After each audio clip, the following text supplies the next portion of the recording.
Will the lighting work? Stay tuned to find out. Vascotoys. Action figure, dioramas, and props.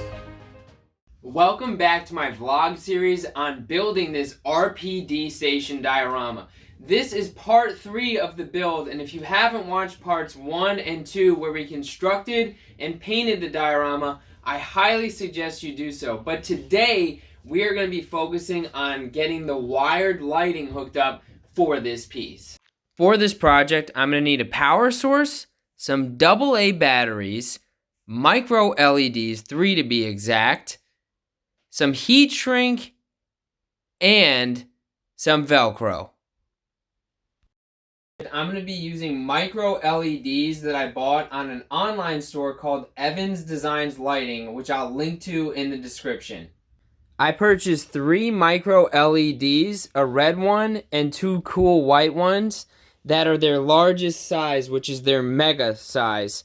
And then I also purchased 1 power supply from them, which is a 3-volt power supply, so 1.5 AA battery, 1.5 AA battery, 3 volts total. The only problem is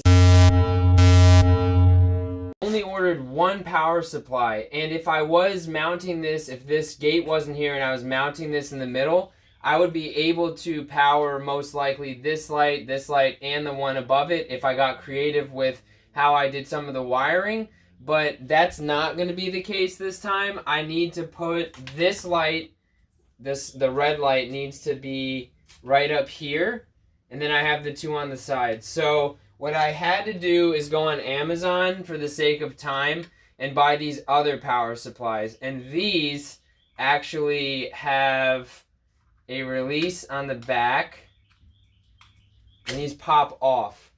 So what I'm going to have to do is Velcro these because the power switch is actually on this side, and it's not going to be super easy to get this off. So I'm going to have to Velcro these on to 3 different spots and have 3 different power supplies for these lights, which I plan to do with these Velcro strips that I got at my local Hobby Lobby. I had a hunch that the thin white Velcro strips might be my best option because of the size of this battery pack. So after I took them out of the packaging, I sized them up to make sure that they would actually work on the battery pack. And from there, I just took a Sharpie and marked the edge of where the battery pack ended to guide where I'm going to cut these. And with the use of my trusty scissors, I'll be able to cut through these. Now, these do have adhesive on the back, so you have to be a little bit careful because it kind of gives you a little friction when you're trying to cut. And I just pop these right into place, make sure I've got a good solid hold. And then the last thing I have to do for this part of it is just mount this up against the other side of the Velcro and cut that through. And you guys know me, of course I have to test this out, make sure it works. The first thing that I really need to do is make sure that all of my power supplies work and all my lights work before I start mounting things, because if I don't do that, I'm going to have major headaches. I'm just going to use this single set of AA batteries as sort of my test set after I pop them out of the other supply source, and I'm going to test them in these Amazon supply sources. If you've never done this before, the LEDs have color-coded wires, so you just match up the colors from the LED with the colors on the power supply wires. In order to fully wire these up, you have to twist them around each other and then put heat shrink on them, which is what we're going to do later. But for this step, I just need to make them touch with the on switch turned on and make sure that the light actually turns on when they're touching. We're all Velcroed and tested, now it's time to mount these. You may be wondering why I'm choosing to use Velcro here. Why don't I just glue the power sources into place? Good question.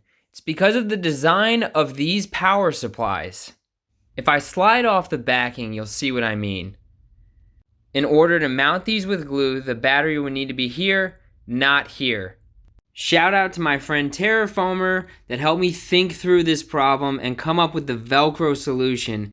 And now you know why I'm doing what I'm doing. Here's a time lapse of me mounting these to the piece. As I mentioned before, you want to line up the colors on the power supply with the colors on the LED wiring, And basically what you're gonna do is twist that metal wire from the LED on top of the power supply coil and make sure that the metal pieces are touching and wrapped around tightly. Then you want to place your heat shrink on each wire, letting it slide down. We're going to want to place that over top of the tied together wired lights. Make sure you wrap that good and tight. The wiring can be finicky, so you want to make sure that you test that it works before you solidify the wiring with the heat shrink. Grab yourself a heat source. Slide the heat shrink over top of the connected wire. Light your heat source and shrink that tube.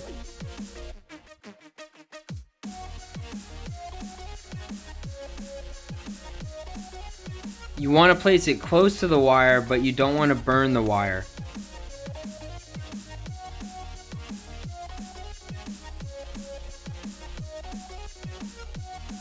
We've got 2 out of the 3 wired lights functional.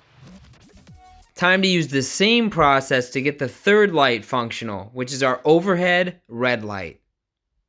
I'm not exactly sure what these are from, but I have a whole bag of these little pliable plastic pieces.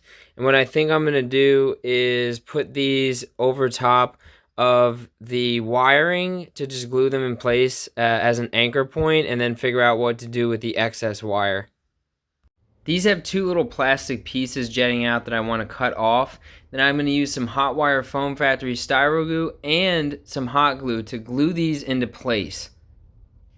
Now those little plastic pieces that I glued on are in place and the wires are all hooked up. The only problem now is that these wires are really loose back here, and I'm shipping this to Hong Kong, so I need this to be as secure as possible. I don't want any of the wiring getting damaged during shipping, so I'm going to do a couple of things to ensure the safety of the piece during shipping.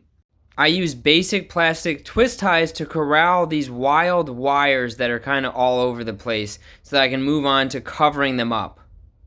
I do need to be careful when I'm doing this, because if I manipulate the wires in such a way that it kind of knocks them out of their connectivity to the power supply, that's going to be an issue. And then I just cut off the excess to keep these nice and tidy. Now I'm going to use hot wire foam factory styro glue to glue on these 3D printed, they're basically just little caps that are going to protect the most vulnerable parts of the wiring, which are really the exposed metal coil parts of the wiring that I'm going to glue on to each one of these pieces. I'm using that same hot wire foam factory styro glue with a little bit of painter's tape over top to hold them under pressure in place, repeating that process on both sides of the diorama. I swear by this stuff, so I'll put a link to it in the description, so if you want to try it out, you can. This last part is going to be a little bit trickier. I have this L-shaped design that I'm going to basically put like this, but it's just going to be a little bit more in terms of having the glue hold on this because it's a more complicated shape. Same exact glue and processes for this step. I should mention that I did speed this up, so I held these in place a lot longer than what you're seeing. And in about 30 minutes, I'm going to go ahead and remove that painter's tape to avoid damage on the paint. This is high quality painter's tape, so it comes right off, no problem. And that's going to do it for this project. Thanks for coming on this 3-part diorama series journey with me. I hope that you enjoyed it.